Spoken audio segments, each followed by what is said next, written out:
Ceci est le début d'un film documentaire.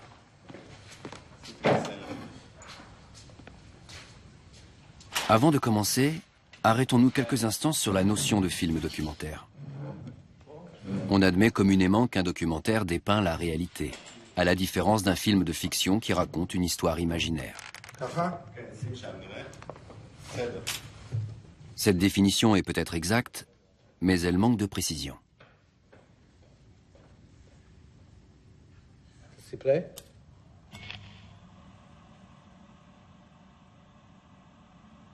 Dans ce film, j'entends décrire un système juridique. Un système qui encadre la primauté du droit dans les territoires conquis par Israël en 1967. Un système unique, dont peu comprennent les tenants et les aboutissants.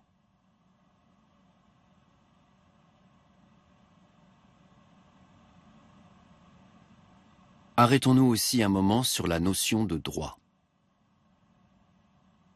Il est communément admis que le droit est l'ensemble des règles qui régissent la vie en société dans un lieu donné et qui définissent les droits et les obligations entre individus d'une part et entre individus et autorités de l'autre.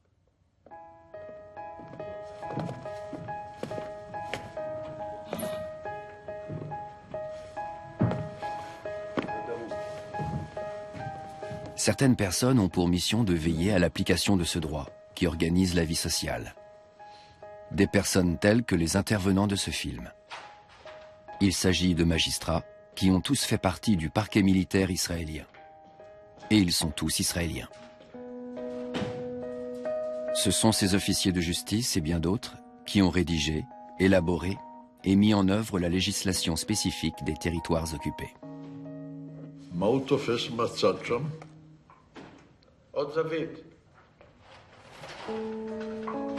La pratique juridique est intrinsèquement opaque pour le novice.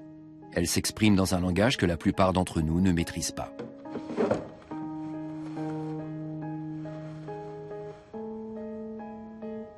L'action des protagonistes de ce film, accomplie dans les coulisses d'événements historiques connus, n'a, selon moi, jamais été aussi médiatisée qu'elle le méritait.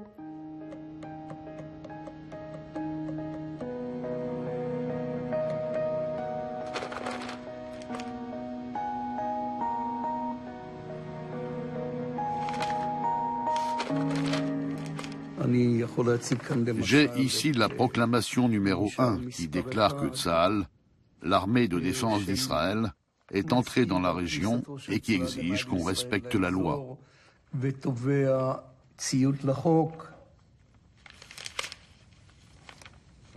Quand a-t-elle été rédigée ? Cette déclaration a été imprimée en plusieurs centaines d'exemplaires des années avant la guerre des 6 jours et elle était conservée dans les mallettes des conseillers juridiques qui ignoraient cependant quand Tsahal allait conquérir des territoires ou même s'il le ferait un jour.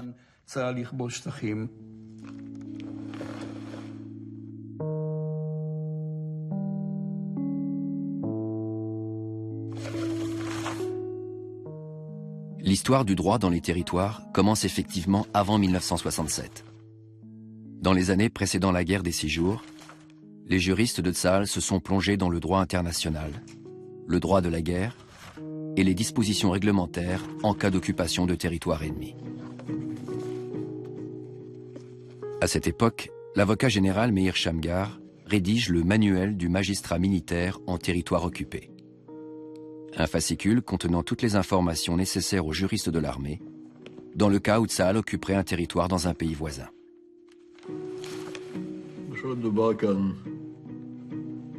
Ici, il est question du statut privilégié des hôpitaux dans les conventions de la paix des 2 conférences de La Haye, les conventions de Genève, l'ouvrage de Maurice Greenspan et le manuel militaire britannique. En cas de guerre, des documents d'urgence sont fournis, servant à notifier à la population occupée les principes de base du droit désormais applicables, comme le stipulent les conventions de La Haye et de Genève. Imaginons que j'habite Naplouse et que je ne sois pas juriste, mais simple citoyen. Nous sommes en juin 1967 et je découvre cette ordonnance également éditée en arabe, placardée sur la porte de ma boutique. Qu'est-ce que je suis censé comprendre?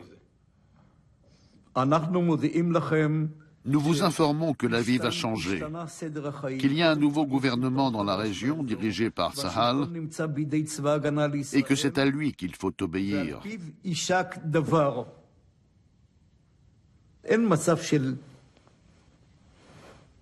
Pas question de tomber dans le chaos ou l'anarchie. Vous allez continuer à vivre selon les mêmes règles qu'auparavant, et ce tant que le commandant de région n'a pas pris de nouvelles ordonnances. Mais lorsque ce sera le cas, il faudra les respecter scrupuleusement.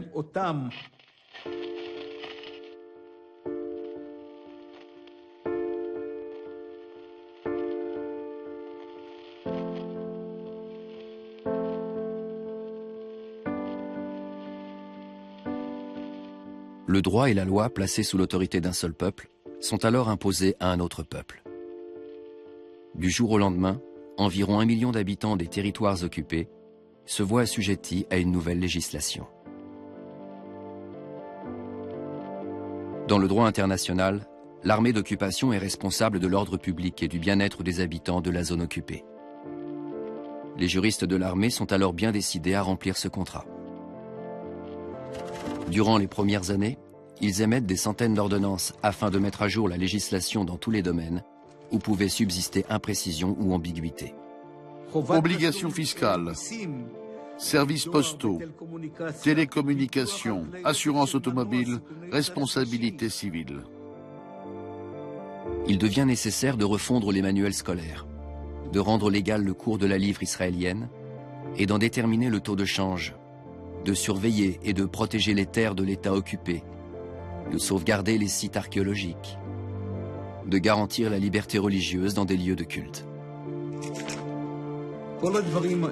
Il nous a donc fallu formuler, imprimer et publier toutes ces ordonnances, car c'est ce qui allait mettre de l'huile dans la machine, dans le mécanisme censé permettre à la vie de reprendre normalement là-bas, d'en empêcher la paralysie.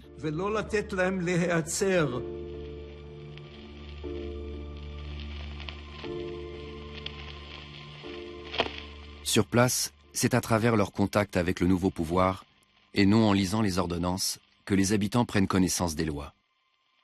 En l'espace d'un demi-siècle, ils ont vécu sous domination ottomane, puis britannique, jordanienne et égyptienne. Les voici à présent sous le contrôle temporaire du commandant de l'armée israélienne.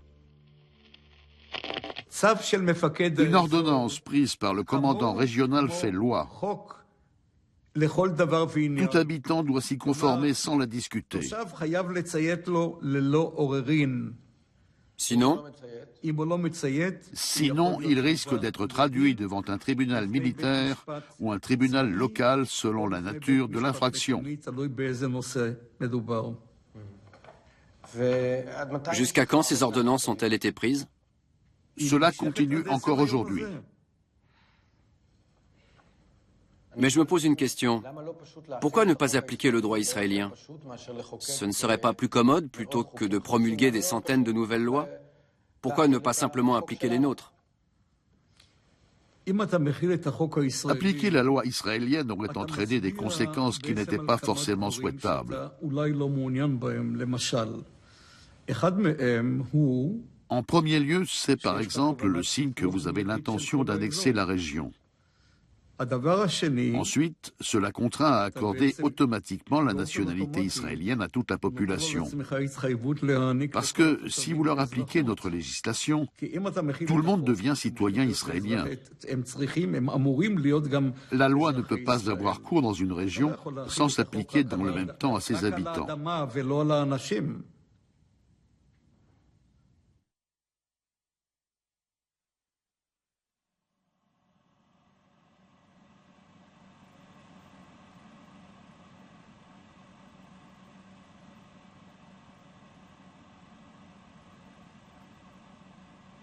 Les populations soumises à cette nouvelle législation seront présentes dans ce film à travers des images extraites de documentaires tournés ces 40 dernières années par des cinéastes israéliens pour la plupart, tels que moi.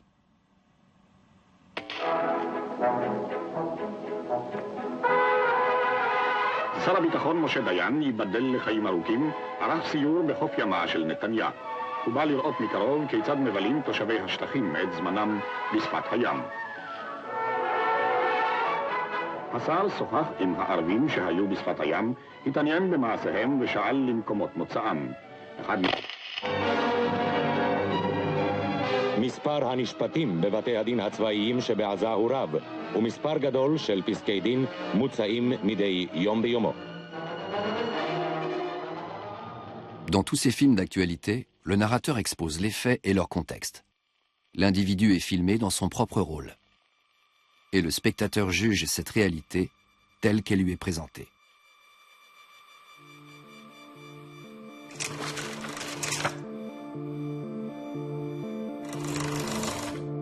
C'est l'ordonnance des règles de sécurité qui instaure alors les tribunaux militaires dans cette zone.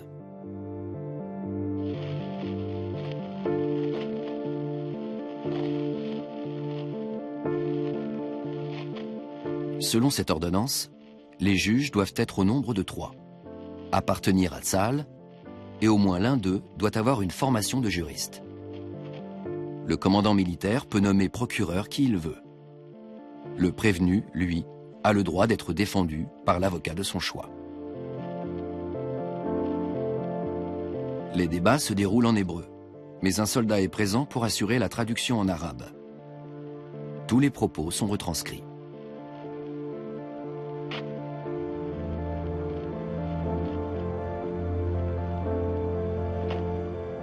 Les minutes de centaines de milliers de procès sont ainsi soigneusement conservées dans les archives militaires. Actes d'accusation, plaidoiries et verdicts dessinent la relation entre les habitants palestiniens et les lois auxquelles ils étaient soumis.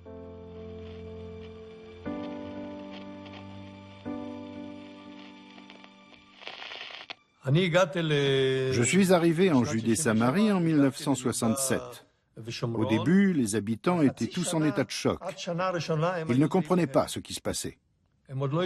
Il leur a fallu entre 6 mois et 1 an pour s'apercevoir que ce n'était pas si dramatique et que par certains aspects, c'était même mieux qu'avant.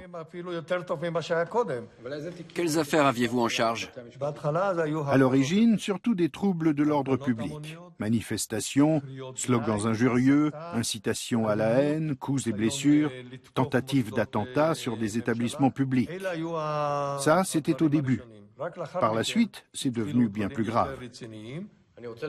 L'autre fois, vous m'avez parlé d'une affaire qui avait fait jurisprudence. L'affaire numéro 4 en 1969.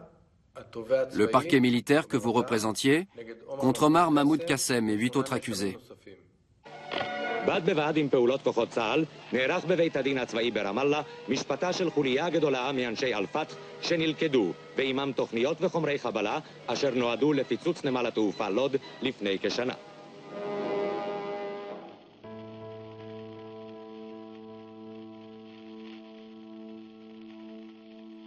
Les soldats israéliens qui témoignent à ce procès racontent comment ils ont été héliportés sur place afin d'appréhender le commando infiltré par la frontière jordanienne. Des tirs ont été échangés avec ces hommes armés. 8 d'entre eux se sont finalement rendus et ont été capturés.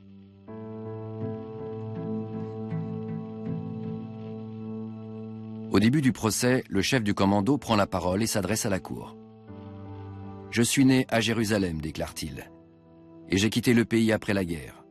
Cette terre est ma terre, j'en ai la conviction. »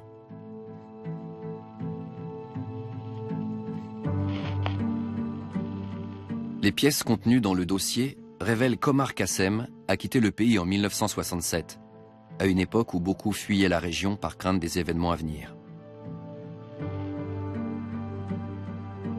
En Jordanie, il a rejoint le Front populaire de libération de la Palestine, qu'il a envoyé comme des centaines d'autres, infiltrer les territoires occupés dans le but d'attaquer des cibles israéliennes et de provoquer un soulèvement armé dans la région. Au procès, Qassem se présente comme un soldat qui a combattu d'autres soldats. Il refuse d'être jugé comme un criminel. Cette question du statut de prisonnier de guerre a été également soulevée aux Nations Unies. À l'issue du procès, le ministre des Affaires étrangères a fait traduire le jugement et l'a envoyé à tous les pays membres des Nations Unies afin de prouver que la question avait été débattue. D'un point de vue juridique, il apparaît clairement après analyse que ces individus ne peuvent pas revendiquer le statut de prisonnier de guerre.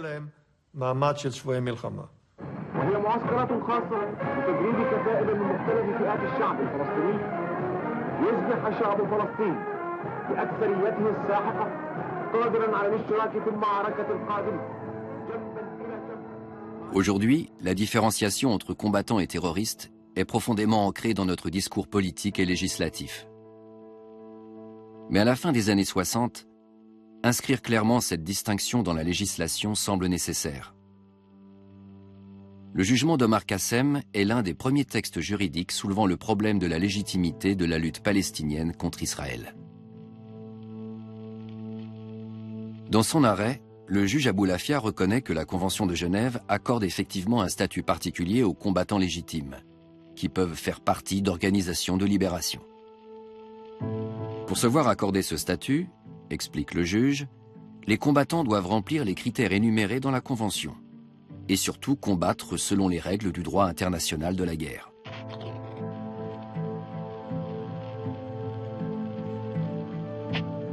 Mais l'organisation à laquelle appartiennent les accusés, l'OLP, ne respecte pas ce droit international, continue le juge. Ces attentats perpétrés à l'encontre de civils innocents sur le marché de Jérusalem ou à la gare routière de Tel Aviv en sont la preuve formelle. Les membres d'une telle organisation n'ont donc pas le droit de revendiquer le statut de combattant légitime.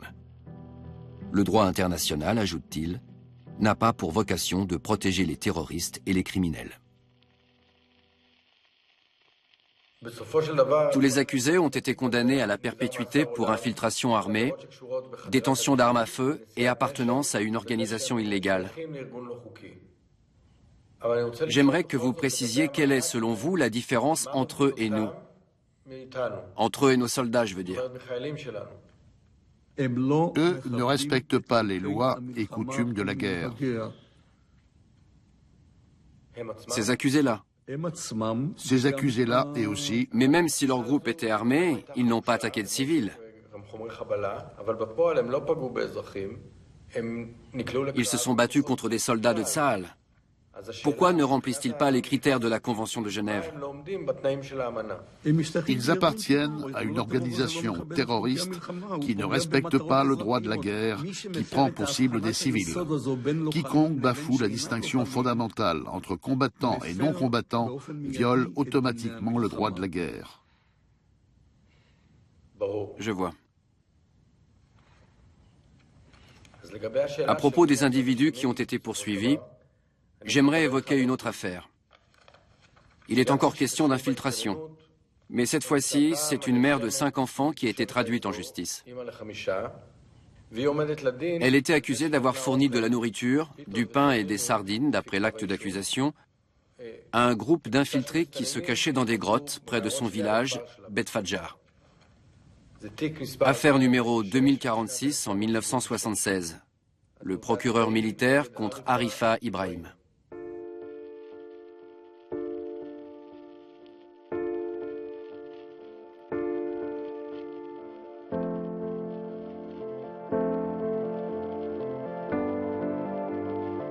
Dans sa déposition, Arifa explique qu'une femme rencontrée au marché lui a parlé d'un homme qui l'attendrait le lendemain dans des vignes à la sortie du village.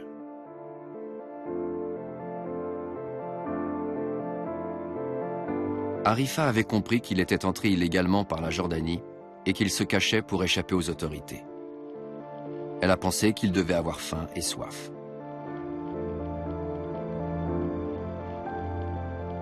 Elle est donc allée au rendez-vous avec des sardines et du pain pita. Elle a continué à apporter de la nourriture à cet homme et à 3 de ses compagnons pendant plus de 2 semaines. Elle a fini par être arrêtée et envoyée devant le tribunal.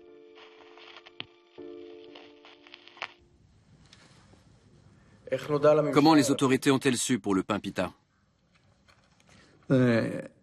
Ne vous inquiétez pas pour ça. Les murs ont des oreilles.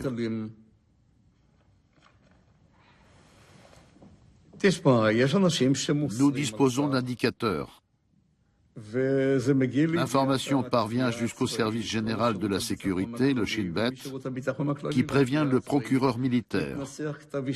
L'acte d'accusation est établi et la personne est arrêtée pour complicité dans une infiltration armée, en violation de l'ordonnance de prévention des infiltrations.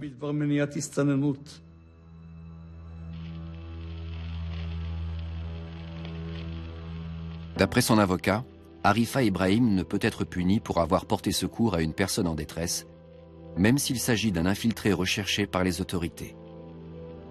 Et ce, parce que donner à manger à quelqu'un qui a faim fait partie des comportements humains universellement acceptés.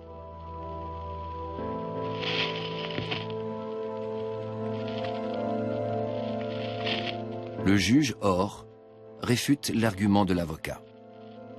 Dans son jugement, il compare les terroristes à des serpents venimeux et estime que les comportements humains invoqués par la défense ne peuvent s'appliquer à eux. Il ajoute que punir les seuls infiltrés ne suffit pas. Nous devons faire comprendre aux habitants des territoires qu'il ne faut les aider sous aucun prétexte.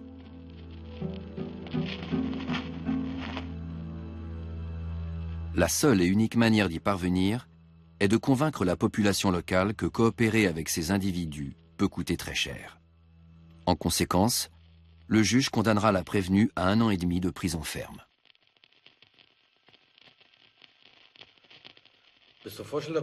Cette sentence a été prononcée dans un but dissuasif, pour donner une leçon, comme on dit. Mais si je compare cette peine à ce qu'encourait la même personne en Israël, je me demande si ce verdict est véritablement juste. Car après tout, un tribunal, fût-il militaire, n'est jamais que l'instrument du pouvoir en place pour rendre la justice. Le tribunal permet d'abord d'instaurer l'ordre parmi les populations qui sont sous son contrôle. L'ordre et la justice ne vont pas toujours de pair.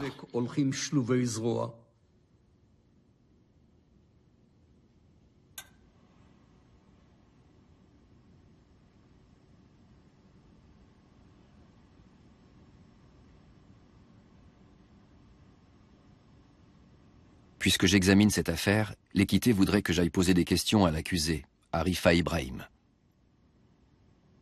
Quel souvenir garde-t-elle du procès? Pourquoi n'a-t-elle jamais pris la parole au cours des débats? Dans les minutes du procès, elle est présentée comme veuve. Qui s'est occupé de ses enfants? Si elle connaissait les risques, pourquoi lui avoir apporté à manger? Cette condamnation a-t-elle dissuadé d'autres personnes d'entrer en contact avec les mouvements de résistance?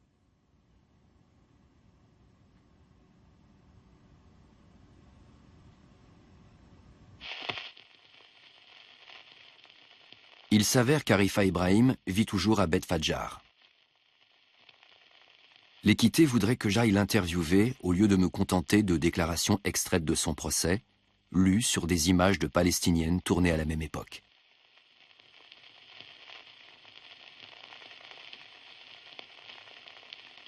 Mais je n'ai pas l'intention de l'interviewer, car ce film n'est pas consacré à ceux qui enfreignent la loi, mais à ceux qui sont chargés de l'appliquer.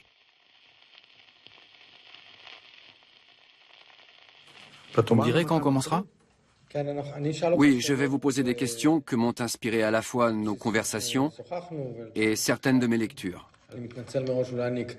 Pardon d'avance si je vous interromps parfois quand ça devient trop technique et que le public risque de perdre le fil. Ou si je souhaite orienter la discussion dans une autre direction. מאות חיילים יפתחו את מסע ההלוויה ההמוני שעבר למרגלות מערת המכפלה ונע לכיוון מקום הרצח ברחבת בית הדסה. אירועים בחודש מאי בשנה שעברה גרמו בכוונה למותם של 6 יהודים בסמוך לבית הדסה בחברון ולפציעתם של 16 אחרים. מנהיג החוליה עדנאן ג'אבר התאמן בסוריה וברוסיה. הוא חדר לאזור לבצע פיגוע נגד מתנחלים יהודים. אב בית הדין, סגן אלוף אלכס רמתי, ביקש לדעת אם הבינו הנאשמים את ההאשמות המיוחסות להם. הארבעה העדיפו להצהיר הצהרות פוליטיות. סניגורם של הנאשמים טען נגד סמכות בית משפט צבאי זה לדון ולשפוט את הנאשמים בהיותם לטענתו שבויי מלחמה. בית המשפט דחה את הטענה. שלושת השופטים קראו במשך 20 דקות את גזר דינם.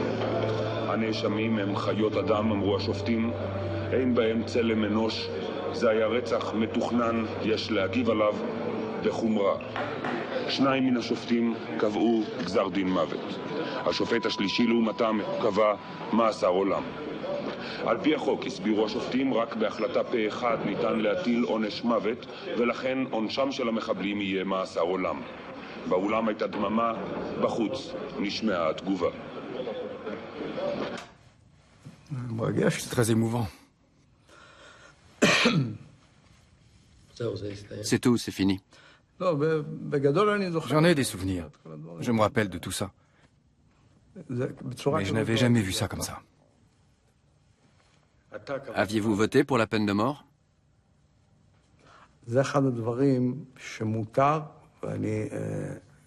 C'est une question à laquelle j'ai eu le privilège de ne pas avoir à répondre jusqu'à aujourd'hui. C'est d'ailleurs ainsi que la condamnation a été rendue publique. Nos noms n'ont pas été cités.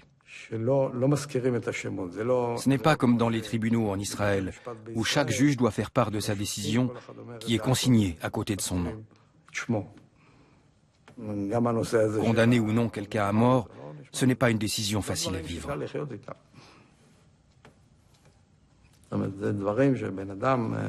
Quand on est confronté au problème, on passe pas mal de nuits blanches.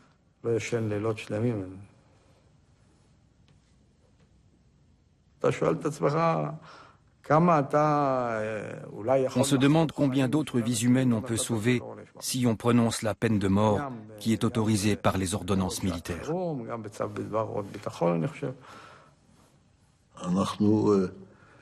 Par principe, nous ne voulions pas appliquer la peine de mort. Cela faisait partie de notre politique dans l'administration des territoires.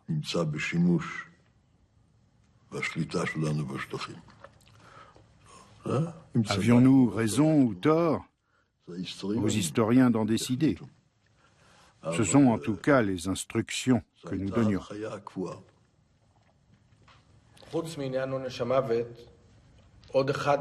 Outre votre politique concernant la peine de mort, une de vos décisions significatives dans le cadre de votre conception de la primauté du droit dans les territoires a été d'autoriser leurs habitants à saisir notre Cour suprême pour protester contre notre armée. Ce que le droit international n'exige pourtant pas.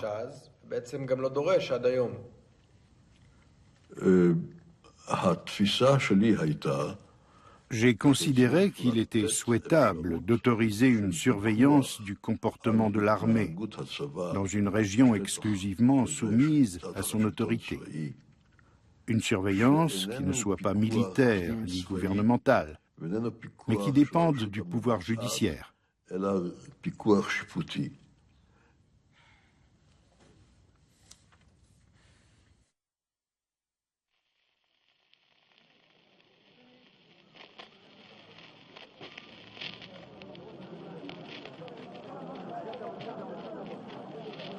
Les images de Palestiniens rassemblés à l'entrée de la Cour suprême d'Israël constituent l'un des symboles clés de cette fameuse primauté du droit dans les territoires occupés.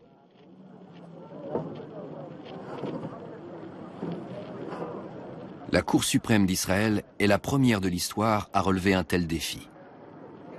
Juger non seulement ses propres citoyens, mais aussi une population sous occupation militaire.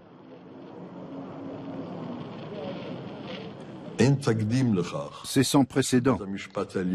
Aucune cour ailleurs dans le monde ne peut être saisie par les sujets d'un pays ennemi, selon l'expression employée par les Britanniques. Mais je souhaite que d'autres pays nous imitent, voire que cette pratique soit adoptée dans les traités internationaux, de façon à ce qu'elle devienne universelle et ne reste pas une curiosité du droit israélien.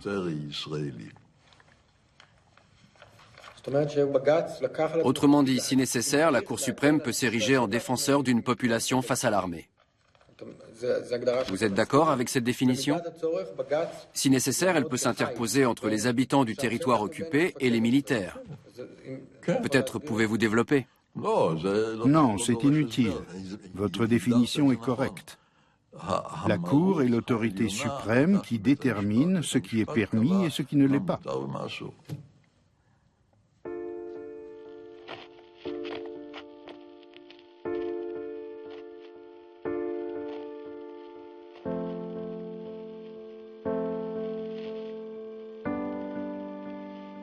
Une des affaires majeures sur lesquelles la Cour suprême a dû se prononcer est bien sûr la colonisation des territoires occupés par Israël.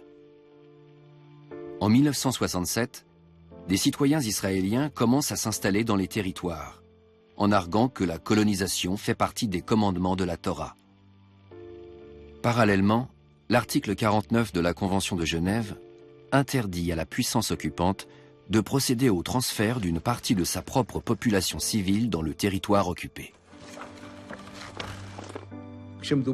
Les colonies israéliennes ne sont pas des transferts de population, formule qui sous-entend une coercition.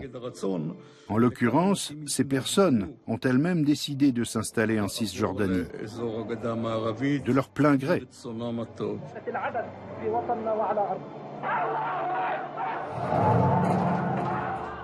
Le rejet de la colonisation entraîne des manifestations et des affrontements entre habitants palestiniens et armée israélienne. La résistance gagne de l'ampleur lorsque certaines colonies sont construites sur des terres que l'armée a confisquées aux Palestiniens. Des habitants reçoivent l'ordre d'évacuer leurs terres. L'armée déclare en avoir besoin pour des raisons de sécurité et leur promet un dédommagement. Si une mesure de ce type est prise pour des raisons de sécurité, elle est légale. La Convention de La Haye l'autorise. כפר נוג'ד בשערי שכם. אתמול נמסר כי לבעלי הקרקעות ניתן צו הפקעה. היום למדנו כי אין אף לא אחד בכפר היודע כי אדמתו הופקעה. באותה שעה המשיכו חיילי צה"ל בעזרת חבר אילון מורה להעביר 3 קרוונים לשטח ההתנחלות.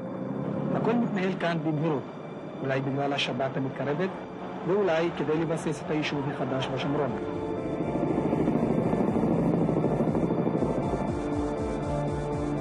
פה צריך להבין, אנחנו הגענו כרגע לשעה של אמת. כרגע התחיל המאבק על קיומה של ישראל. זהו המאבק על קיומה של ישראל. Alors que les bulldozers commencent à retourner et égaliser la terre, un villageois, Adel Douekat, saisit la Cour suprême. Il estime illégale son expropriation ainsi que celle de 11 autres habitants palestiniens. Selon lui, aucune raison de sécurité ne justifie la confiscation de ces terres agricoles. Cette expropriation ayant des motivations clairement civiles et non militaires, elle constitue à ses yeux une violation flagrante du droit international.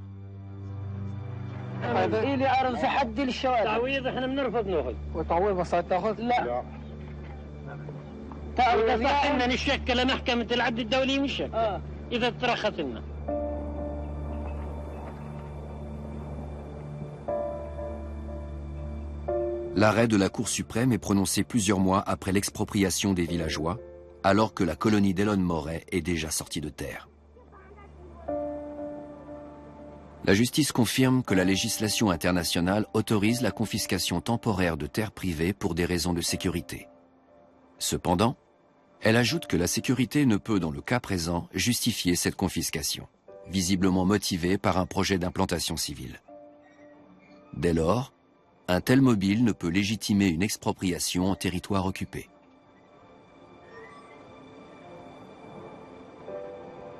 La Cour suprême donne donc l'ordre au commandant de région d'évacuer Elon Morey et de restituer les terres à leurs propriétaires.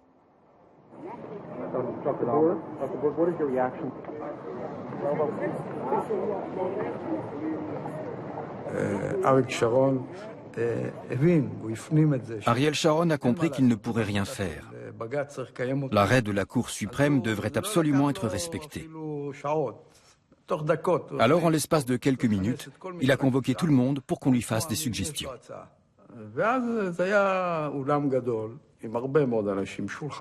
La réunion a eu lieu dans une grande salle noire de monde, autour d'une immense table.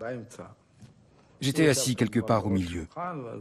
Et donc il a dit, « Vous êtes tous au courant de l'arrêt rendu par la Cour suprême. Je voudrais entendre vos suggestions. » Tout le monde s'est mis à murmurer dans son coin. Moi, j'ai levé la main et j'ai dit, on pourrait invoquer le concept des termawat. Il m'a entendu. Qu'est-ce que vous dites? J'ai répété, les termawat. Il a fait le tour de la table pour venir à côté de moi. Il a demandé à mon voisin de se lever, ce qu'il a fait. Sharon l'a écarté de la main, s'est assis à sa place et m'a dit, expliquez-moi ça. Alors conseiller juridique d'un territoire occupé, Ramati connaît bien le droit foncier à l'époque du royaume de Jordanie et de l'Empire ottoman.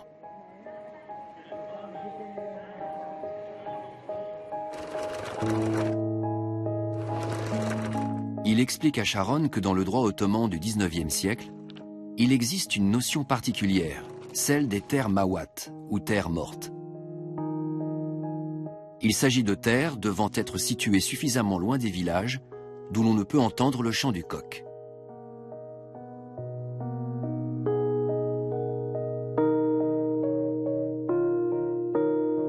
D'après la loi ottomane, ces terres peuvent être détenues temporairement par un particulier à condition d'être cultivées. À défaut, ces terres mortes redeviennent la propriété de l'Empire au bout de 3 ans.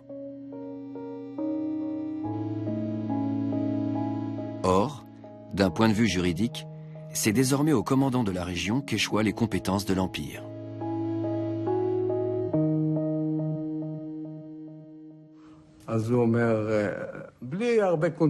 Sans plus tourner autour du pot, il m'a dit « Avec ou sans coq, je veux vous voir dans mon bureau demain à 8h tapantes. » Et c'est comme ça que tout a démarré. Il nous a donné l'ordre de repérer les friches agricoles en hélicoptère. Du jour au lendemain, on a dû trouver un hélicoptère et un pilote. Me voilà donc assis dans le cockpit avec un officier d'état-major et le pilote à chercher des terres mortes.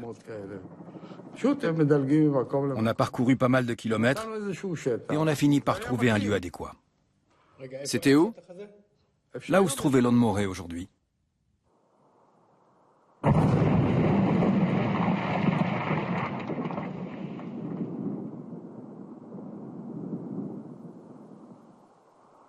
אומרים שכל הערים האלה, כולם, אלה מופקעים. לא יודע.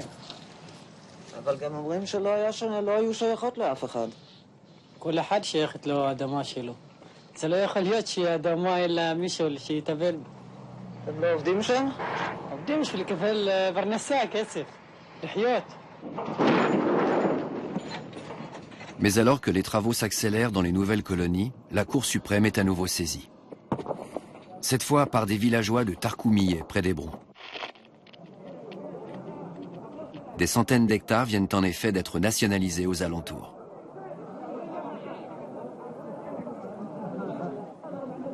C'est ce qu'entendent contester les villageois devant la Cour suprême. Selon eux, même si certaines de ces confiscations auraient pu être légales aux époques jordaniennes ou ottomanes, le droit international interdit aujourd'hui à Israël de disposer des terres comme il l'entend.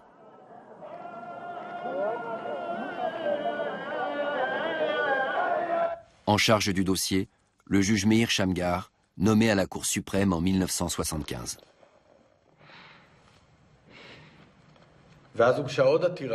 Un autre recours a été déposé devant la Cour suprême dénonçant la pratique des confiscations de terres.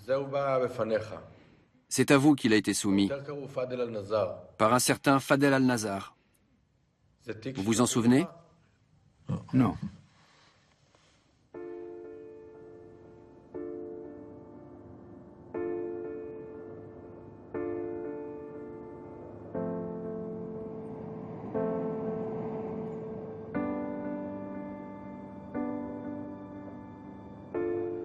Dans l'affaire Al-Nazar, le juge Shamgar doit déterminer ce qui est autorisé ou interdit en matière de terres domaniales occupées. Shamgar explique que selon la Convention de La Haye, Une armée d'occupation n'est que l'administratrice des terres de l'État occupé. L'armée n'a pas le droit d'en céder la propriété. Elle doit les sauvegarder et les restituer à l'État occupé à la fin de l'occupation. Vous l'avez, à ce que je vois. J'ai l'arrêt qui a été rendu, oui. Vous voulez le voir? Non, pas ici. Mais j'aimerais bien le lire. Dans son jugement, Shamgar déclare qu'en dépit de toutes les interdictions, la Convention de La Haye autorise une puissance occupante à avoir temporairement l'usufruit des terres de l'État occupé. Dans ce cadre, explique Shamgar, les terrains occupés peuvent être loués à bail commercial ou résidentiel ou être cultivés. En conséquence, les actions entreprises par l'armée sur les terres occupées ne sont pas en contradiction avec le droit international.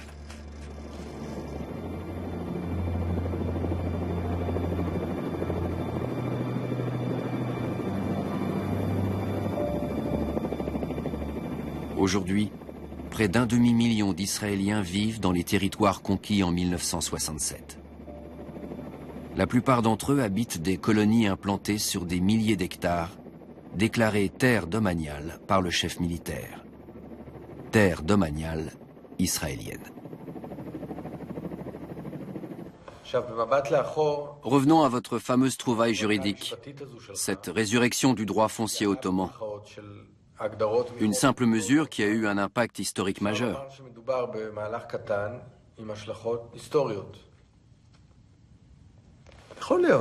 On peut voir ça comme ça. Et dire que j'ai contribué à une évolution historique. Avec le recul, vous pensez que c'était une bonne idée? Personne n'est encore capable de répondre à cette question. Seule l'histoire nous dira si c'était une bonne idée. Nul ne sait sur quoi ça peut déboucher.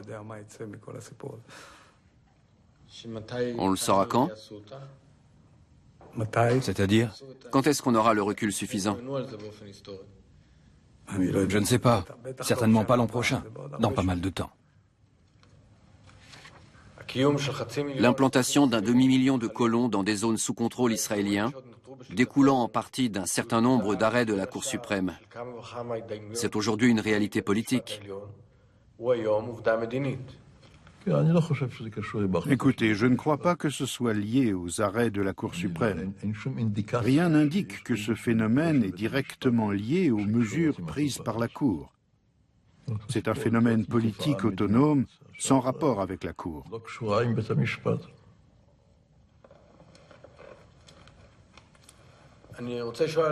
Revenons à un aspect du problème que j'ai déjà évoqué. Le droit international interdit expressément à l'État occupant de procéder au transfert de sa propre population civile vers le territoire occupé. Pourquoi la Cour ne s'est-elle pas opposée à ce transfert? Après coup, difficile de répondre. Je ne sais pas.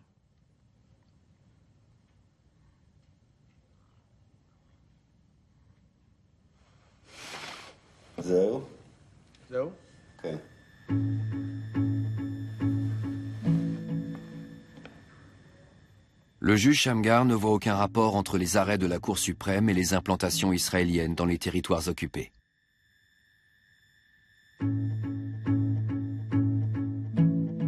Moi qui travaille sur ce sujet, j'en vois pourtant bien un.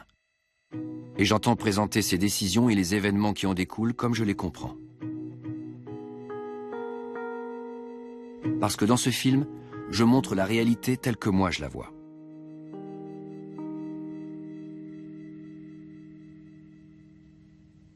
À l'époque, les habitants palestiniens, eux non plus, ne voient aucun rapport entre le droit ottoman et l'installation des colonies juives d'Ariel, de Kiryat Arba et d'Ephrate. Le lien sera pourtant établi par des juristes militaires, adoptés par le gouvernement, ratifiés par la Cour suprême et inscrits dans la loi.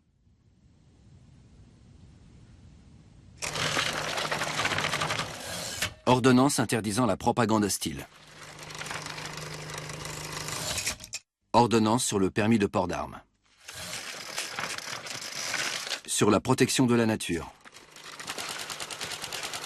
Sur la taxation des cosmétiques.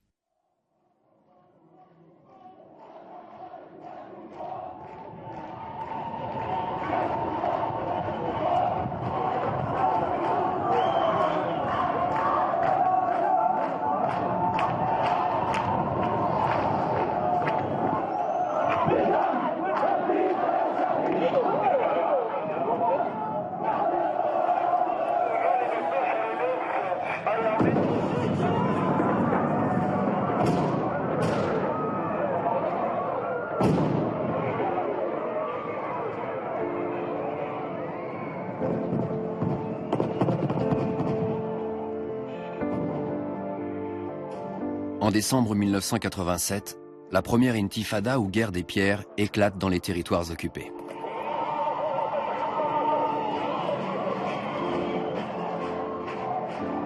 L'occupation militaire temporaire entre dans sa 21e année. L'exaspération des Palestiniens se transforme en manifestation monstre et en acte d'hostilité à l'encontre de l'armée et des colons.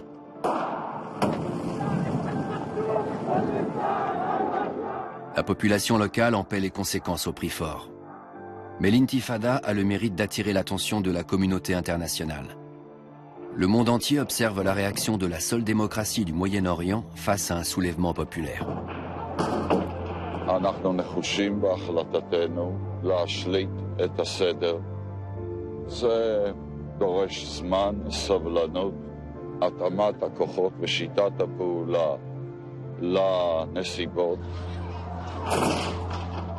Israël refuse de céder et d'évacuer les territoires, tout en faisant preuve d'une certaine retenue dans son intervention militaire à l'encontre des populations rebelles.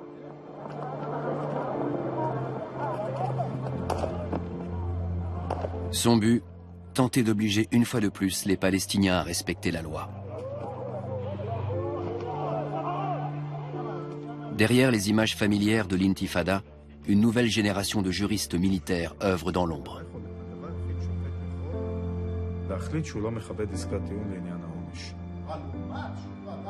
Si la plupart d'entre eux n'ont pas participé à la création de ce système juridique, ils doivent aujourd'hui l'adapter aux réalités nouvelles.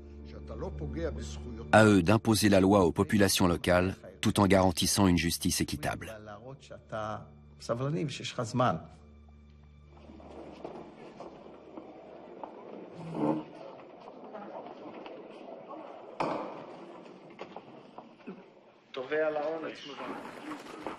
I realize that I'm sent to the West Bank by the Israeli flag. And the people who sit here opposite it view it as the flag of the enemy, and I represent that flag. But on the other hand, the other symbol, which is even higher than the flag, are the scales of justice. And I always say that I would like to be able, and I hope I can always love my country as represented by the flag and still love justice and still uphold justice. Vous savez, parfois, quand je consulte les décisions de la Cour, je me pose la question. Un jugement qu'on prononce a non seulement pour objectif de punir, mais aussi de changer un comportement. Mais comment faire changer une population qui vous considère comme un occupant et estime que ses propres actes sont moralement justifiés? Du coup, ça se transforme en une sorte de marché aux peines. L'idée de changer les comportements disparaît. La notion même de justice pénale se réduit à « tu m'as fait ça, je vais me venger en t'enfermant ».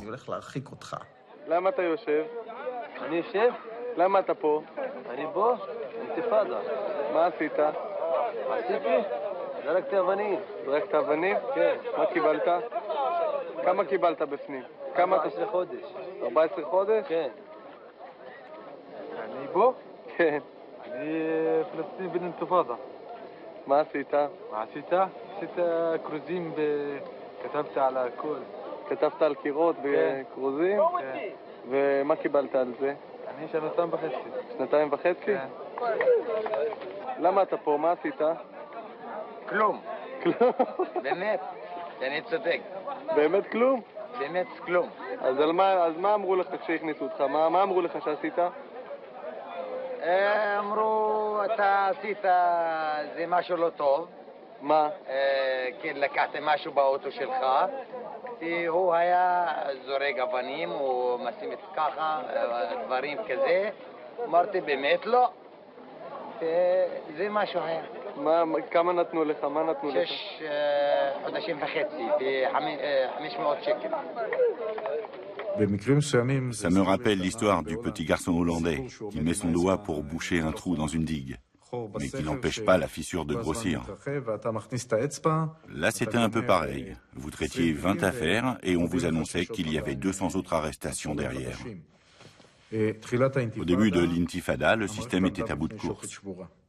On vous amenait 200 jeunes gens dont il fallait prolonger la détention, qui avaient été arrêtés en train de jeter des pierres.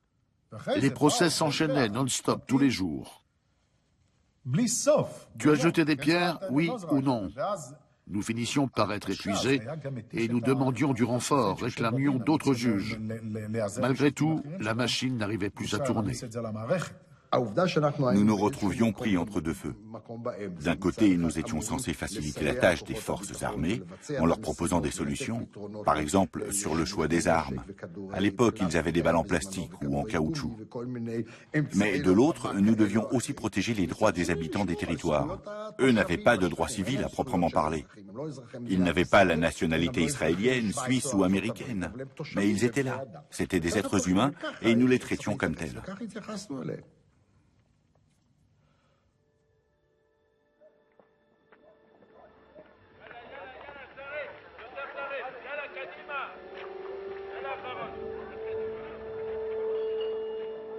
Pour mater la rébellion, la méthode privilégiée est l'emprisonnement d'un maximum d'activistes.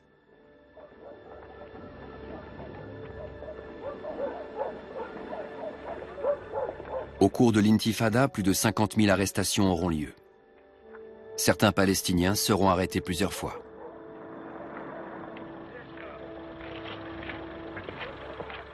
Des prisonniers sont mis en examen et envoyés devant le tribunal. Mais selon le droit appliqué dans les territoires, une personne peut également être arrêtée et détenue sans être inculpée ni jugée. Cette détention, dite administrative, ne peut être appliquée que si l'armée prend une ordonnance à l'encontre d'un individu en particulier censé constituer une menace pour la sécurité. Pour éviter les arrestations arbitraires, il est stipulé que les détenus administratifs doivent être traduits devant un juge dans un délai de 96 heures après avoir été appréhendés, et ce afin de déterminer si leur arrestation est bien justifiée.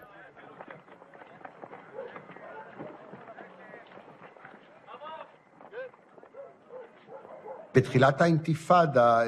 début de l'intifada, on m'a informé que le délai réglementaire était dépassé pour 5 détenus administratifs de Gaza.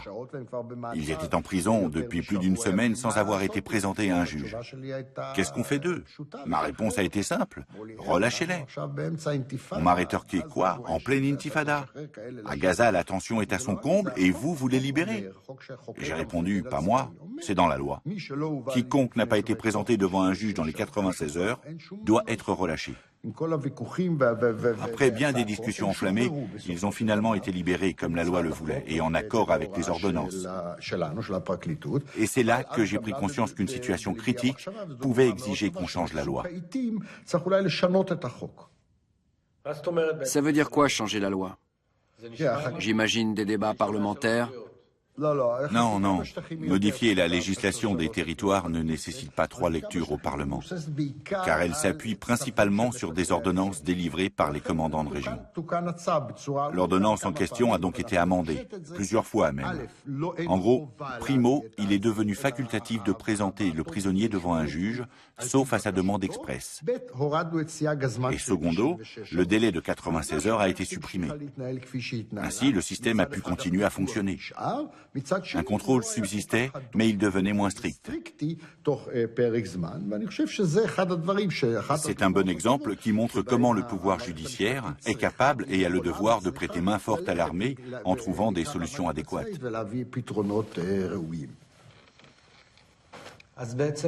Pouvez-vous nous en dire davantage sur ces modifications du droit? À qui devez-vous en référer? Y a-t-il des délibérations? Et de quelle nature? Ça n'a pas grand intérêt. Je décidais de recommander un amendement. Je prévenais le ministre de la Défense, qui transmettait à l'état-major.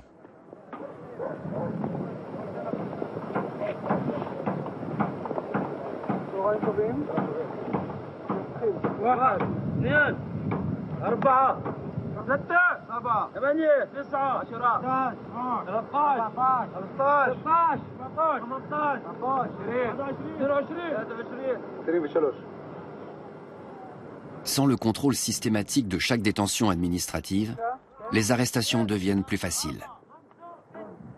De nombreux prisonniers ne voient pas l'intérêt de les contester. Selon ces nouvelles règles, l'armée n'est plus tenue de les présenter au tribunal. Un prisonnier qui exige de voir un juge ne voit sa requête accordée que plusieurs semaines après, voire plusieurs mois.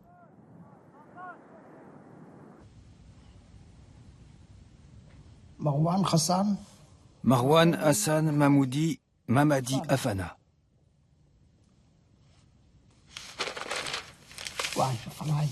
Tiens, c'était moi le juge. Prisonnier numéro 22333. C'est très émouvant de revoir une affaire qui date de 1990.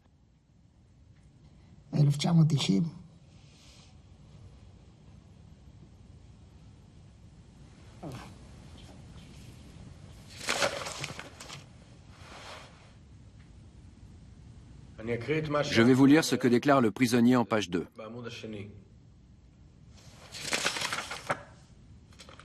J'ai demandé à l'agent du Shin Bet pourquoi on me retenait prisonnier.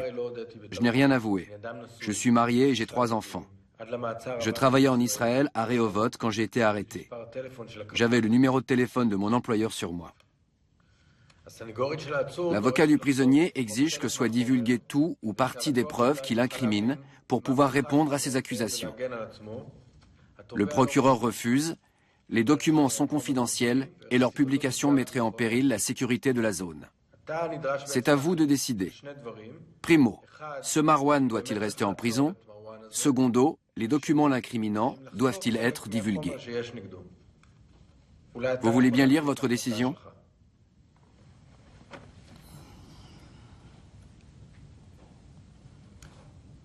Les informations confidentielles confirment sans l'ombre d'un doute la commission d'activités illégales, y compris d'actes violents. La fiabilité et la nature de ces informations me conduisent à les considérer comme recevables.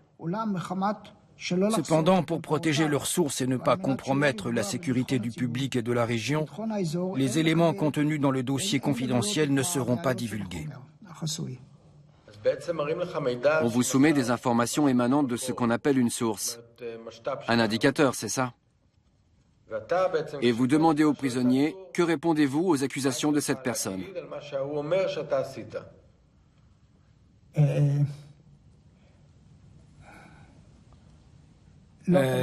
Pas toujours.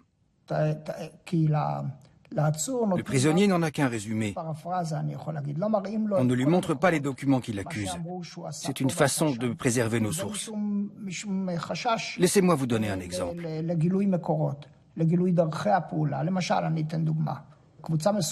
Une certaine cellule d'une certaine organisation terroriste a planifié telle ou telle action. La cellule comprend 3 ou 4 hommes.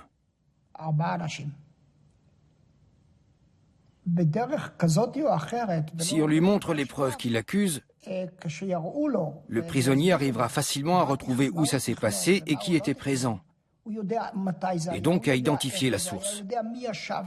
Ce sera forcément l'un des 4.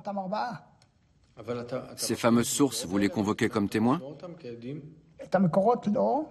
Pas les personnes elles-mêmes, mais nous avons leurs témoignages. De quoi disposez-vous exactement? Des documents et du nom de code de la source.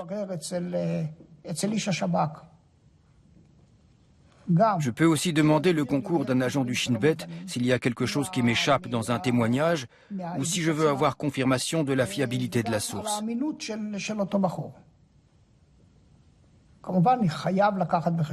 Bien sûr, à la base, toutes mes informations proviennent des agents du Shin Bet et je dois faire avec.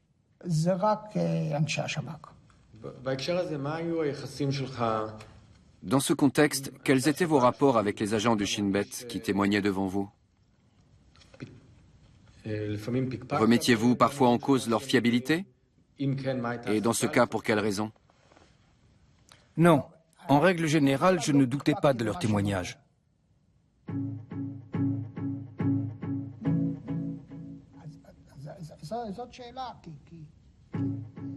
L'interview du juge Pezenson a duré presque 3 heures et s'est avérée particulièrement instructive.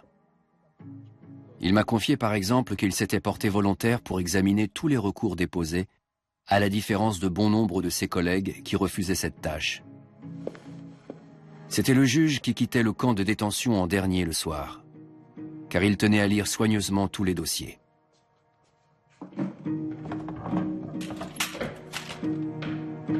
On pourrait dire, en reprenant les termes de Pezenson, que le spectateur n'a droit lui aussi qu'à un résumé de mon entretien avec lui, puisque c'est moi qui choisis de montrer tel ou tel extrait de notre conversation.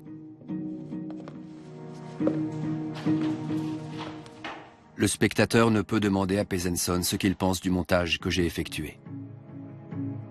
Il est certes libre de juger les propos qu'il entend, mais c'est moi qui lui fournis toutes les informations.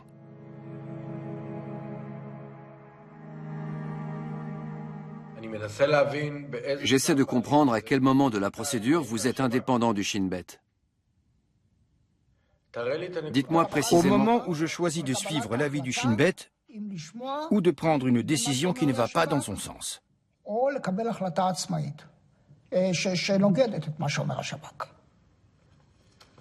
Est-ce que vous êtes sûr que vous ne risquez pas un jour de... Non. De découvrir un jour qu'un certain nombre de condamnés... Non, je n'en suis pas sûr. Je n'en suis pas sûr, mais... Je ne peux me soustraire à mon obligation qui est de prendre une décision, ni ôter ce fardeau de mes épaules, cette sensation pesante qu'on ne me dit pas toujours toute la vérité.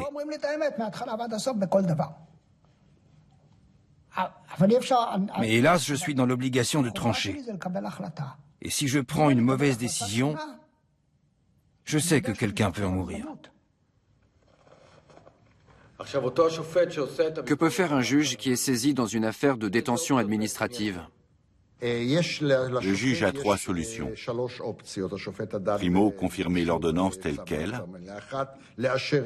Secondo, la révoquer et ordonner une libération immédiate. Tertio, amender l'ordonnance en réduisant la durée de la détention, qui peut être de 6 mois ou parfois de 4. Les agents du Shin Bet demandent systématiquement 6 mois fermes, le maximum. Ils auraient réclamé plus s'ils l'avaient pu. Qu'est-ce qui pousse un juge à décider que 4 mois plus tard, le prévenu ne présentera plus aucun danger?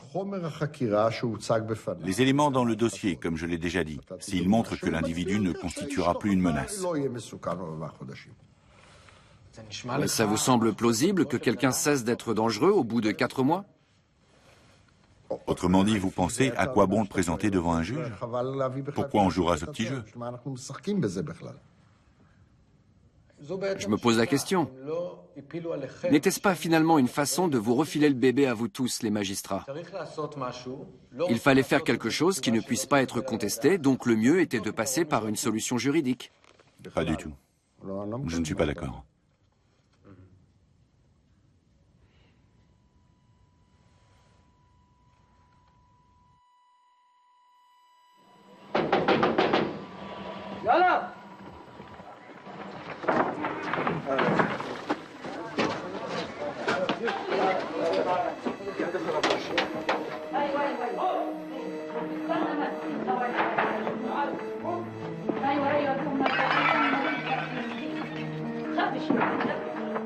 Les mesures prises par Israël pour mater l'intifada ont entraîné une vague de recours auprès de la Cour suprême.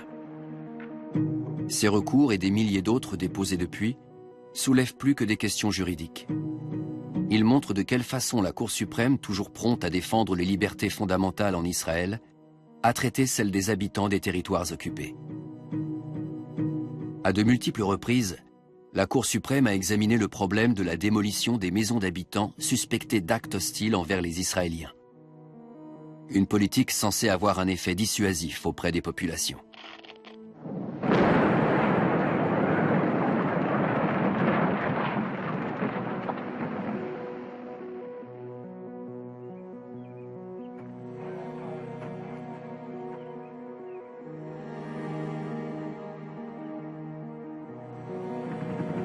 La Cour suprême a été maintes fois saisie au sujet des déportations des leaders présumés de l'intifada. Déportations ayant pour but d'affaiblir les mouvements de résistance. Parfois, vous devez prendre les mesures qui s'imposent compte tenu des circonstances. Non parce qu'elles dénouent un conflit, mais parce que toute autre solution serait encore pire. Les juges ont eu à se prononcer sur les fortes restrictions de circulation imposées aux habitants depuis les années 90 et à examiner les inégalités de droit entre colons israéliens et habitants palestiniens.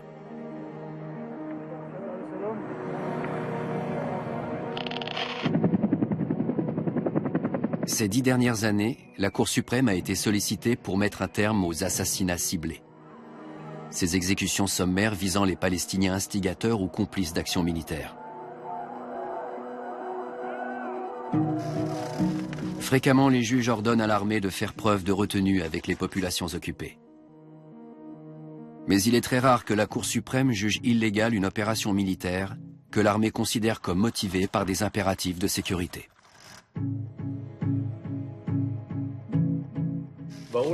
Je peux comprendre le point de vue de l'état-major.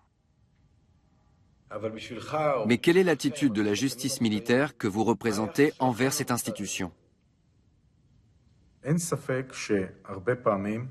est indéniable que certains arrêts de la Cour ne sont pas satisfaisants. La Cour suprême est l'entité qui doit concilier les exigences sécuritaires et la conformité au droit.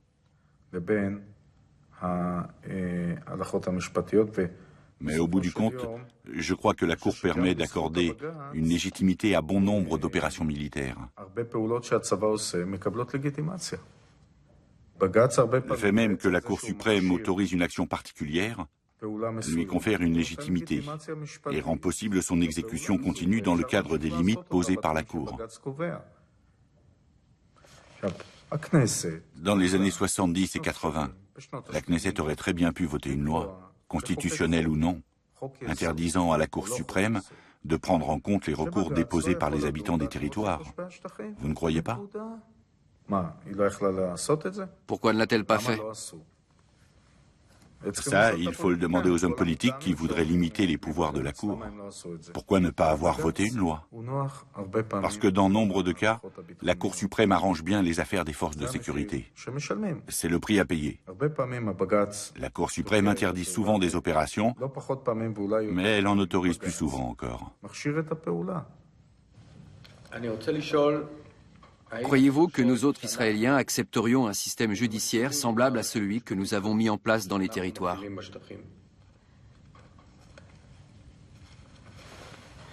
C'est une question très hypothétique, vous ne trouvez pas ?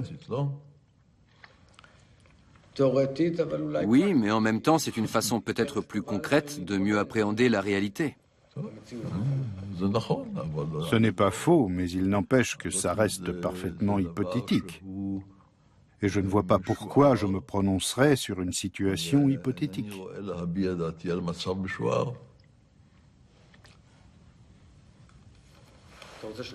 Voulez-vous faire une pause pour prendre un café ? Vous avez plein d'autres documents. Il y a toujours trop de paperasse.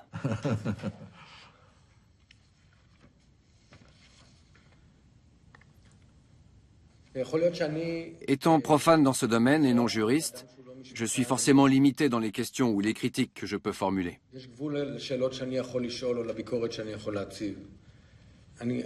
Mais j'aimerais vous lire un extrait de l'ouvrage d'un professeur de droit de l'Université hébraïque de Jérusalem. Dans ses arrêts relatifs aux territoires occupés, la Cour suprême a justifié après coup toutes les actions controversées des autorités israéliennes. Le juge Shamgar ne peut ignorer le texte que je lui lis. Cette critique du principe de la primauté du droit israélien, auquel Shamgar a consacré toute sa vie, est l'une des plus virulentes et des plus implacables jamais publiées dans le milieu universitaire. Après avoir passé en revue des centaines de recours, l'auteur estime que l'intervention de la Cour a effectivement joué un rôle de garde-fou contre les dérives de l'occupation prolongée. Mais il hasarde une question. Ce rôle de garde-fou, ainsi que tout ce système de contre-pouvoir mis en place, n'ont-ils pas justement pérennisé l'occupation ? Un cadre différent, moins réglementé, n'aurait-il pas ôté toute légitimité à l'occupation et encouragé Israël à y mettre fin ?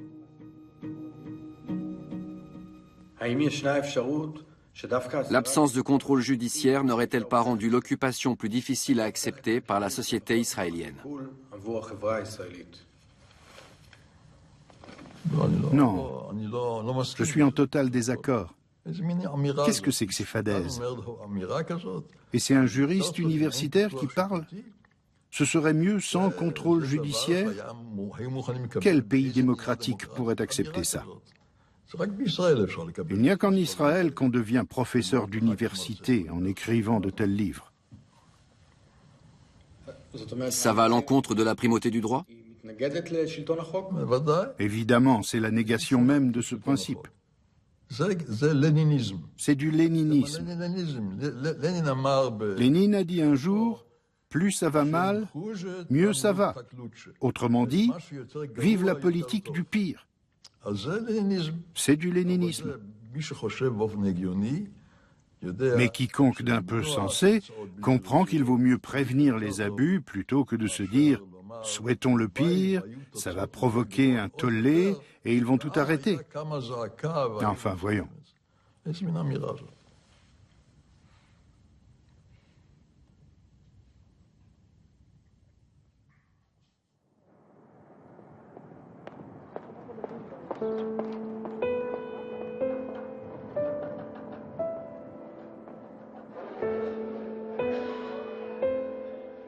Fait rare, en septembre 1999, la Cour suprême prononce un arrêt qui va au-delà d'une simple limitation de l'occupation en abolissant l'une des pratiques des forces de sécurité. La Cour donne tort au Shin Bet et décrète que l'usage de la force physique au cours des interrogatoires est illégal en Israël. Par conséquent, sauf dans des cas extrêmes, la torture ne peut plus être utilisée pour obtenir des informations.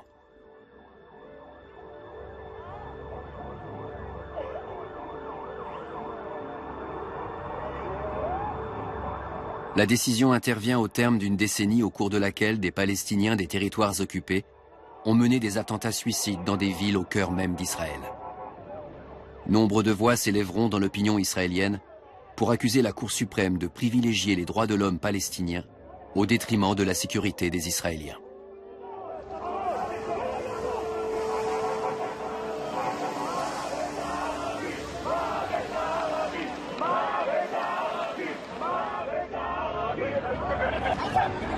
Pourtant, ce précédent jurisprudentiel est l'aboutissement d'un long processus démarré 12 ans plus tôt, bien avant les attentats suicides de grande envergure et même l'intifada.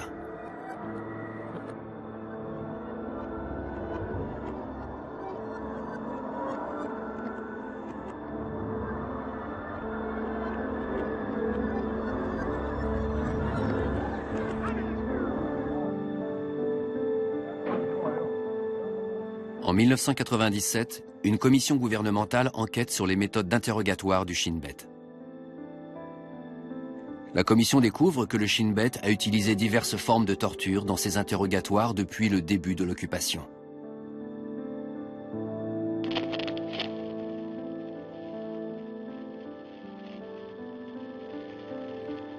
Elle révèle également qu'en cas de plainte d'un prévenu prétendant avoir été torturé, le Shin Bet faisait systématiquement témoigner ses agents au tribunal, pour qu'ils nient avoir fait usage de la force.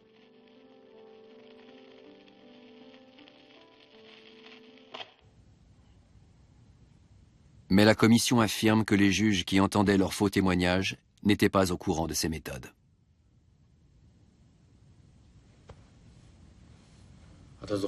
Vous vous souvenez? Ça concernait les témoignages des agents du Shin Bet sur leur méthode d'interrogatoire. Oui, mais moi, ce que j'en ai vu, bien sûr que je suis allé dans les locaux du Shin Bet.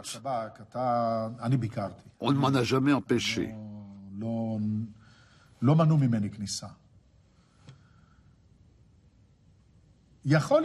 Des actes répréhensibles ont pu y être commis, mais je n'en ai pas été informé. Pourtant, les agents du Shin Bet ont déclaré que les juges étaient au courant. Absolument pas. Certainement pas. On savait certaines choses, oui. Mais tout ça, bien sûr que non.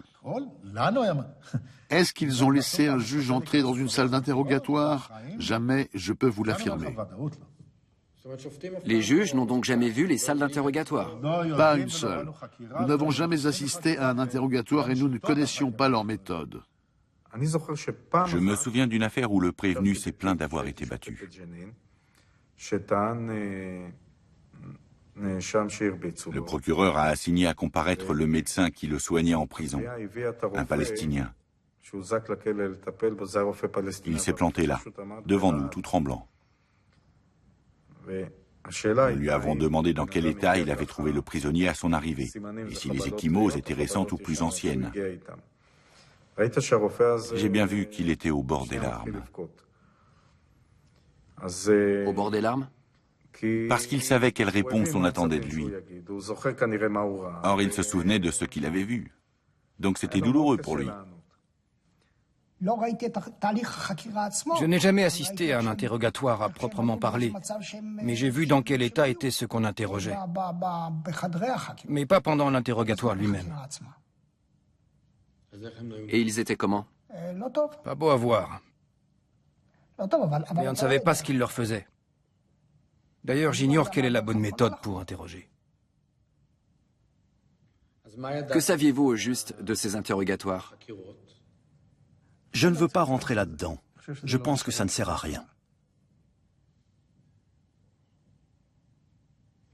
Je le répète, si j'ai accepté cette interview, c'est pour évoquer tout ça sous l'angle juridique, pas pour parler des interrogatoires. Si j'y fais référence, c'est pour l'anecdote. L'aspect juridique est déjà assez lourd comme ça, je n'ai pas envie d'aborder ce qui dépasse mon domaine de compétence. J'aimerais vous lire le témoignage d'un prisonnier qui date de 1989. Il avait 42 ans à l'époque. C'était un enseignant. Il a été interrogé pendant 30 jours, puis remis en liberté sans être inculpé.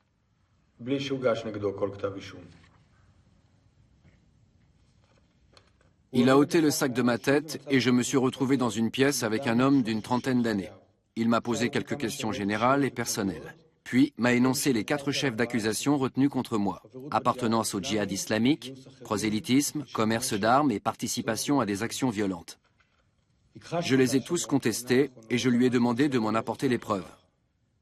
Il m'a dit que d'autres personnes pouvaient témoigner contre moi. J'ai demandé à les voir, il m'a insulté et craché à la figure plusieurs fois, tiré la barbe et les cheveux en exigeant que je passe aux aveux. Il m'a attaché les mains derrière le dos avec une paire de menottes et les chevilles avec une autre. Il m'a balancé un coup de poing dans la figure et m'a frappé du tranchant de la main au ventre, aux hanches et au cou. Puis il est sorti de la pièce. Je saute un passage. Ça, c'est une semaine après. J'ai entendu une porte s'ouvrir et j'ai senti des coups de matraque à la cuisse et à l'épaule. D'autres hommes ont participé à mon tabassage. J'étais poussé de l'un à l'autre. Je suis tombé plusieurs fois. À chaque fois, ils m'ont relevé et ont recommencé. Je n'ai rien avoué. Il m'a menotté et enfermé dans le placard.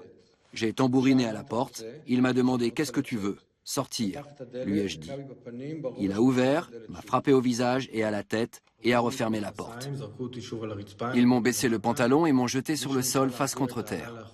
L'un d'eux a tenté de m'enfoncer une matraque dans l'anus à travers mon slip. J'avais très mal, mais je ne pouvais pas me dégager. Je ne sentais plus mes mains. Ils m'ont jeté à terre et enlevé mes chaussures. Ils m'ont frappé aux testicules. Que voulez-vous savoir? Si j'étais au courant de tout ça? Si, en tant que juge, vous aviez connaissance... Bien entendu.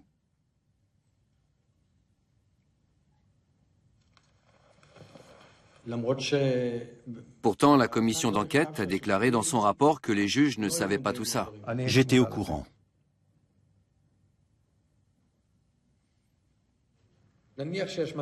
Imaginons que pendant un interrogatoire, un prisonnier subisse ce qu'il considère comme dépression. Vous, en tant que juge, avez-vous les moyens d'agir? En théorie, oui. En théorie, vous pouvez prononcer un arrêt, protester, dénoncer les faits. Mais en pratique, non.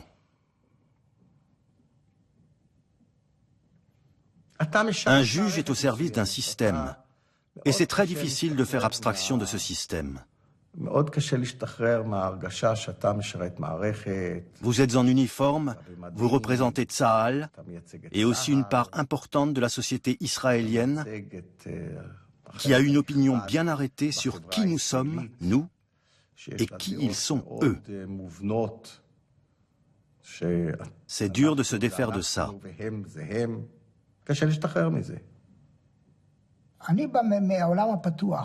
Je viens d'un monde libre, où j'ai le droit de poser les questions que je veux, et où l'autre a le droit de ne pas y répondre, sans que je puisse faire pression sur lui.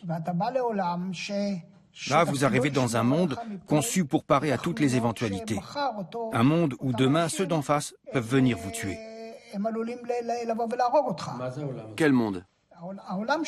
Un monde où tout n'est pas noir ou blanc, où il y a des gens dont la mission est de vous protéger.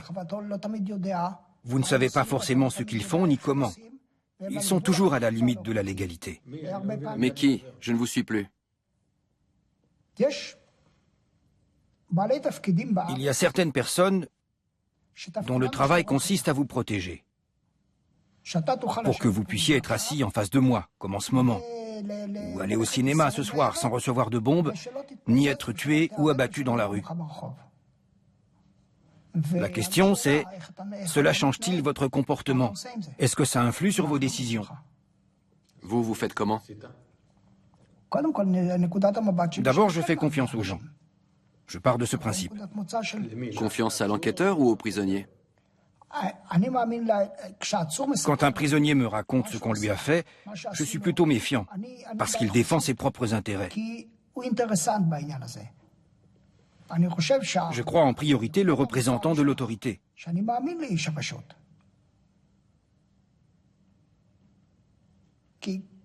Parce que son travail est de me protéger.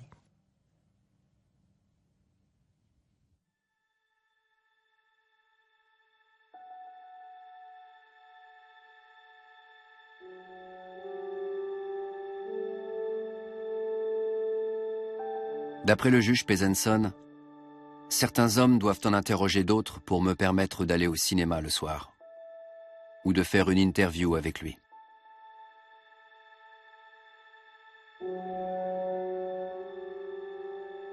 Il me rappelle que dans la situation actuelle, ma sécurité personnelle dépend du non-respect de la sécurité d'autres personnes.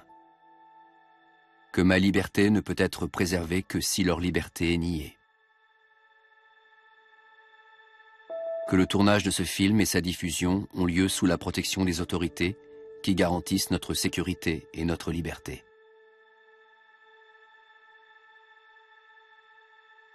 Il est très clair, si le système juridique que j'entends décrire s'applique à d'autres personnes, il a en revanche bien été mis en place pour moi.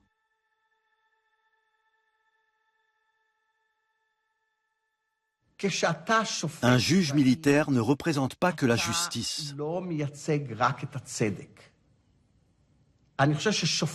C'est le juge civil qui représente la justice et la société en général. Le juge militaire représente les autorités d'occupation face à une population qui vous considère comme l'ennemi. Au procès, c'est l'ennemi que vous jugez. Mais un juge est impartial. Oui, mais c'est un ennemi qui est devant vous. Ce n'est pas une situation normale. Et tant qu'elle est temporaire, ça va.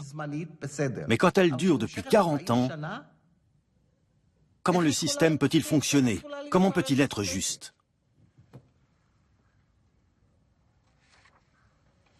Bon, on ne résoudra pas tous les problèmes.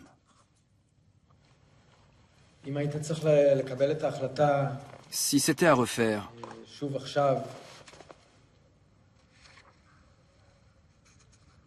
si on vous reproposait aujourd'hui le poste de juge, vous l'accepteriez? Oui.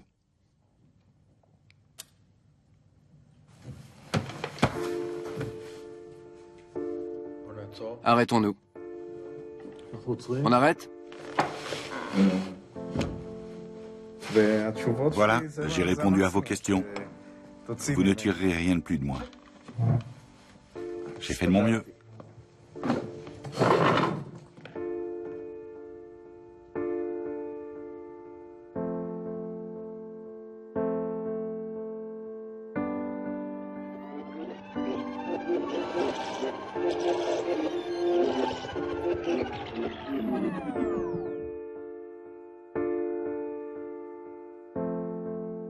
Affaire numéro 2058, en 2011.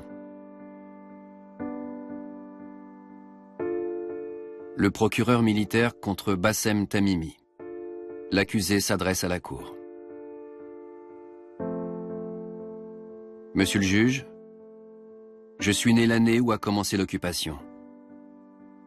Et depuis, ma vie se déroule sous le signe de l'inhumanité, de l'inégalité, du racisme et de la privation de liberté. J'ai été emprisonné 9 fois, soit au total près de 3 ans, bien que je n'ai jamais été reconnu coupable d'aucun crime.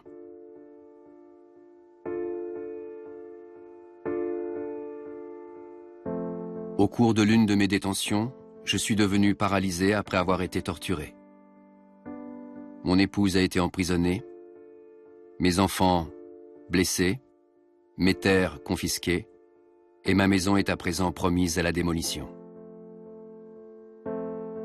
La législation internationale reconnaît le droit des populations occupées à résister à l'occupant. Fervent défenseur de ce droit, j'organise des manifestations contre la confiscation de la moitié des terres de mon village, contre les attaques des colons, contre l'occupation. Vous qui prétendez représenter la seule démocratie du Moyen-Orient, vous me jugez selon des lois établies par des autorités que je n'ai pas élues et qui ne me représentent en aucune façon. Pour moi, ces lois n'existent pas et n'ont aucun sens. Le procureur militaire m'accuse d'encourager les manifestants à jeter des pierres sur les soldats. En réalité, ce n'est pas moi qui les pousse, mais les bulldozers, les armes et les bombes lacrymogènes de l'occupant. Même si le juge militaire me remet en liberté, puis-je avoir confiance en la justice de vos tribunaux? Bassem Tamimi passe devant le tribunal militaire au moment même où s'achève le tournage de ce film. Mon prochain documentaire concernera sans doute un autre sujet. Il est temps pour le spectateur de quitter la réalité de ce film et de retourner à la sienne. L'homme qui vit la réalité de ce documentaire, lui, attend son jugement en détention.